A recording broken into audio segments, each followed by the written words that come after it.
নমস্কাৰ শ্ৰদ্ধাৰ শ্ৰোতা দৰ্শকবৃন্দ, মই হিমাৰাণী কলিতা। কাব্যনন্দিনী নলিনীবালা হাজৰিকাই তেখেতৰ স্বৰচিত কবিতা পাঠ কৰিবলৈ লৈছে এই ৭৫ বছৰ বয়সত। আহকচোন আমি সকলোৱে তেখেতৰ এই প্ৰয়াসক আদৰণি জনাওঁ। কবিতাৰ গ্ৰন্থখনিৰ নাম বিমূৰ্ত পৃথিৱী। অৰ্পণ। কবিতাৰ ভাৱবোৰে মনক আমনি কৰে।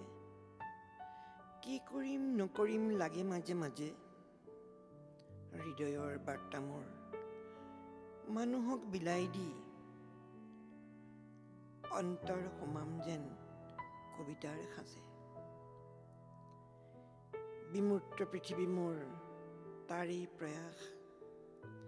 মানুহক সোমাই লওঁ হৃদয়ৰ ভিতৰত। হৃদয়ে মোৰ লক্ষ্য এই হাবিয়াস। তাতে মোৰ জীৱনৰ জয় জয় গান। তাতে মোৰ জীৱনৰ জয় জয় গান।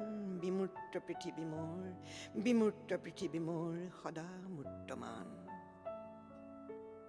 জয় জয়তে শ্ৰোতাসকললৈ প্ৰণাম জনাইছোঁ আৰু কবিতা পাঠ কৰিবলৈ সকলোৰে আশীৰ্বাদ কামনা কৰিছোঁ।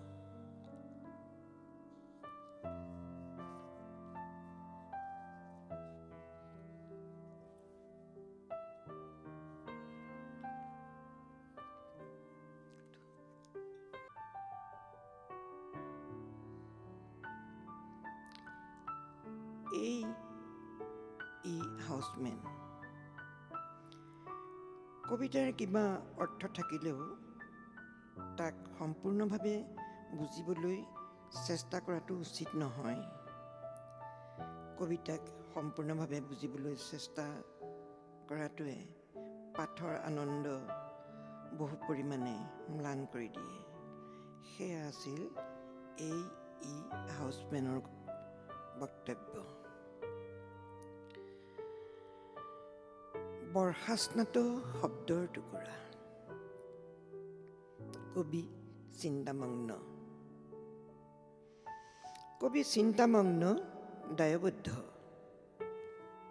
খিৰিকী কাষৰ টেবুলত আধা লেখা কবিতাৰ শব্দ। বাৰিষাৰ উৰ্বৰ গন্ধত কবিতাৰ ছন্দ আবদ্ধ।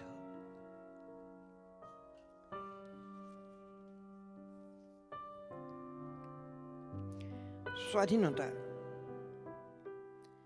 এনেই শীৰ্ণ কলিজা। তাতে আকৌ উই পৰুৱাৰ বাহ। অহোৰাত্ৰ অকলশৰীয়া নৰীয়া গা।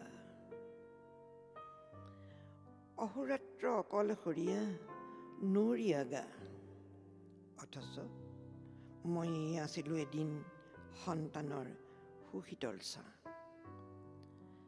মোৰ সন্তানহঁতে উশাহ সলাইছিল, জিৰণি লৈছিল, ভাগৰ পলুৱাইছিল। মোৰ সন্তানহঁতে উশাহ সলাইছিল, জিৰণি লৈছিল, ভাগৰ পলুৱাইছিল। আছিল তেতিয়া কেনে যে সেউজীয়া সজাৰৰ ৰিবৰিব্বা। সেউজীয়া সজালৰ ৰিবৰিব্বা। মই খেলিছিলোঁ বতাহত, জোনাকত, সন্তানৰ সুখৰ সৌৰভত। উৰুৱাই সুখৰ আচল। আলফুলে সপোনৰ দিঠকত। আলফুলে সপোনৰ দিঠকত। তেজৰ পোহৰত, জনতাৰ ৰুণুক জুনুক অন্তৰৰ তালত। নাজানিলোঁ কেতিয়া কাটিলে তাল। কেতিয়া উন্মাদ হ'ল মানুহৰ মনৰ বতাহ। প্ৰশান্তিৰ পক্ষীজাকে জাক পাতি উৰি গ'ল দিগভ্ৰান্ত হৈ। স্তম্ভিত হ'লোঁ মই, পৰি ৰ'লোঁ সমুদ্ৰ তীৰত। স্তম্ভিত হ'লোঁ মই, পৰি ৰ'লোঁ সমুদ্ৰ তীৰত। মৃতপ্ৰায় শামুকৰ দৰে পুনৰ অৰ্থবহ সঞ্জীৱিত হোৱাৰ আশাৰে প্ৰশান্তিৰ অযুত তৃষাৰে। উইপুক আঁতৰি যা, আঁতৰি যা, আকৌ তেজলৈ ঘূৰি আহক মোৰ প্ৰশান্তিৰ ৰিব ৰিব্বা, প্ৰশান্তিৰ ৰিব ৰিব্বা।